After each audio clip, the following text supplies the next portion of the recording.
Hey everyone, welcome back to the series. In the last tutorial, we successfully replaced the default Roblox player character with our Mixamo NPC. But right now there are still a few issues. The camera isn't following properly, the player can't move, and animations aren't working yet. So in this part, we're going to fix all of that.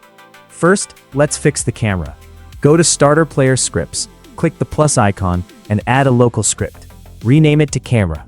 Now paste in the camera script.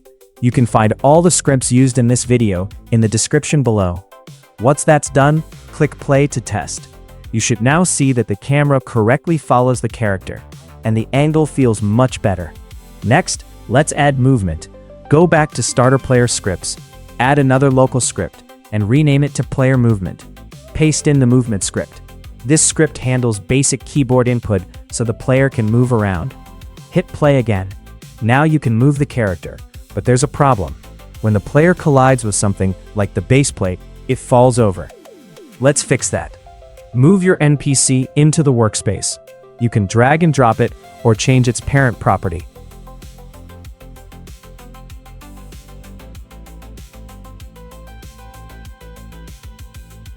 Now find the collider inside your NPC.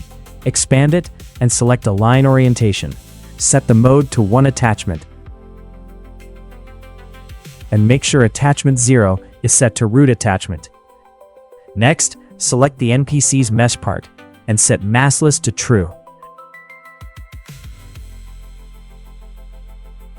And press play to test. Great, the falling issue should now be fixed. Now, let's set up animations. Move your NPC back into the workspace. Go to the Avatar tab and open the animation editor. Select your NPC. First, load your idle animation and publish it to Roblox.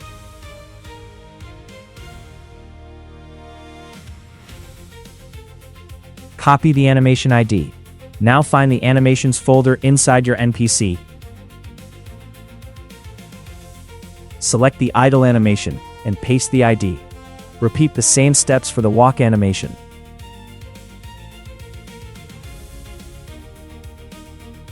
Publish it, copy the ID, and paste it into the walk animation.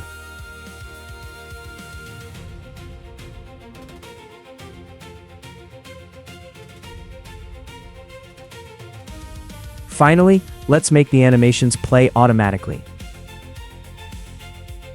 Go to Starter Player Scripts, add another local script, and rename it to Animate. Paste in the animation script. This script uses an animation controller and animator to load both idle and walk animations, and switches between them based on player movement. Now hit play one last time. And there we go. We now have a fully working custom player character with proper camera, movement, and Mixamo animations. In the next part, we'll continue improving the system even further. Thanks for watching, and I'll see you in the next video.